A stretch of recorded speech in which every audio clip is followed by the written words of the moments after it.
মই আপোনালোকলে homemade pasta recipe এটা লৈ আহিলোঁ মানে ডোটো আমি হেলদি কেনেকৈ কৰিব পাৰোঁ ঘৰতে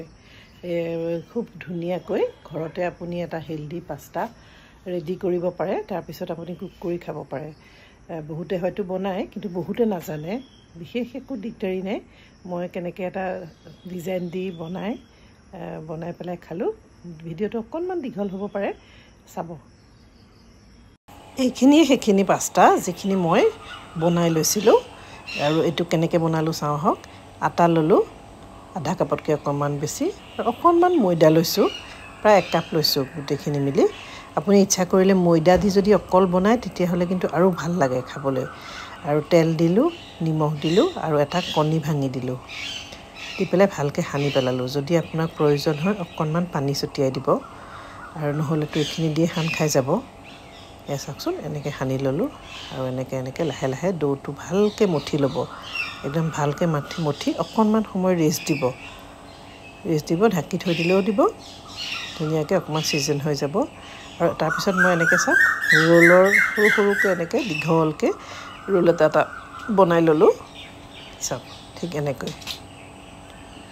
মিহি কৰি ল'ব যিমান পাৰে মিহি কৰি ল'ব আৰু সৰু কৰিব তেতিয়া মানে বস্তুটো পাতলা হ'ব পাতলা হ'লে খাবলৈ ভাল হ'ব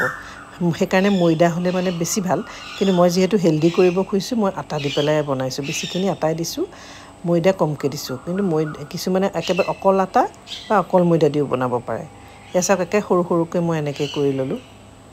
চাওক সৰু ৰোল মানে এটা লাডু কৰি লৈছোঁ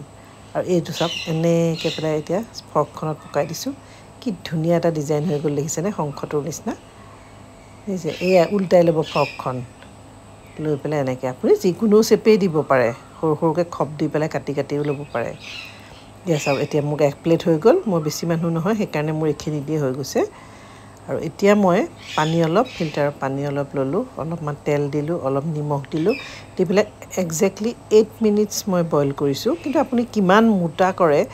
ডাঠ কৰে মানে বস্তুটো সেইটোৰ ওপৰত ডিপেণ্ড কৰিব আপোনাৰ কিমান সিজাব লাগে যদি পাতলা হয় তেতিয়াহ'লে কিন্তু 8 মিনিটত আপোনাৰ বইলটো হৈ যায় এতিয়া মই আজি বিশেষ চব্জি নাছিল সেয়েহে মই অকণমান আলু কাটি ভাজি ল'লোঁ আৰু মই অলপ নহৰু দিলোঁ জলকীয়া দিলোঁ কেঁচা জলকীয়া পিঁয়াজ অলপ কাটি দিলোঁ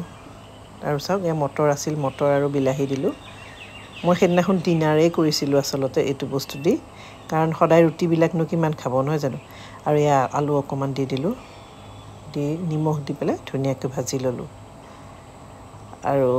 মোৰ এগৰাকীয়ে নাখায় গতিকে ইয়াৰ পৰা মই ভাজি অকণমান আঁতৰাই থ'লোঁ ভাত খাবৰ কাৰণে আৰু চাওকচোন এনেকৈ মই ধুনীয়াকৈ এতিয়া মিলাই গ'লোঁ আপুনি ইয়াতে যিমান ষ্টাইল দিওঁ বুলি কয় আপুনি বোলে চিকেন পাস্তা বনাওঁ ইয়াতে অকণমান চিকেন বইল কৰি ভাজি দি পেলাই বা পনীৰ পাস্তা বনাওঁ তেনেকৈও বনাব পাৰে বা যিমান যি চচ আছে সেইবিলাক ইনক্লুড কৰিব পাৰে মই কিন্তু বিশেষ চচ দিয়া নাই অলপ টমাটো চচ দিছোঁ অকণমান টেষ্টটো আহিবৰ কাৰণে অকণমান চয়া চচ দিছোঁ কাৰণ মোৰ হাজবেণ্ডে চয়া চচৰ গোন্ধটো বৰ এটা ভাল নাপায় আৰু এই যে উতলাইছিলোঁ পানীখিনি গ্ৰেভিটো হ'বৰ কাৰণে অকণমান তাৰ পানীখিনি এড কৰিছোঁ চাই ল'ব নিমখটো যাতে বেছি নহয় কাৰণ ইয়াতো দুবাৰ দিয়া হৈছে ন নিমখটো চাওক এতিয়া খুব ধুনীয়া পাস্তা এটা ৰেডি হৈ গ'ল হোমমেড পাস্তা খায়েই ভাল লাগে তাৰমানে নিজে বনোৱাৰ বস্তুটোৰ চাৰ্মটো বেলেগ ন কি ধুনীয়া এটা পাস্তা ৰেডি হৈ গ'ল এনেকৈ আপুনি এবাৰ বনাই খাই চাবচোন হয়তো বহুতে বনায় কিন্তু বহুতে নবনায়ো ন গতিকে এনেকৈ এবাৰ ট্ৰাই কৰি চাব যদি বেছি দোকানৰ নিচিনা কৰিবলৈ হয় তেতিয়াহ'লে কিন্তু ময়দা দি বনাব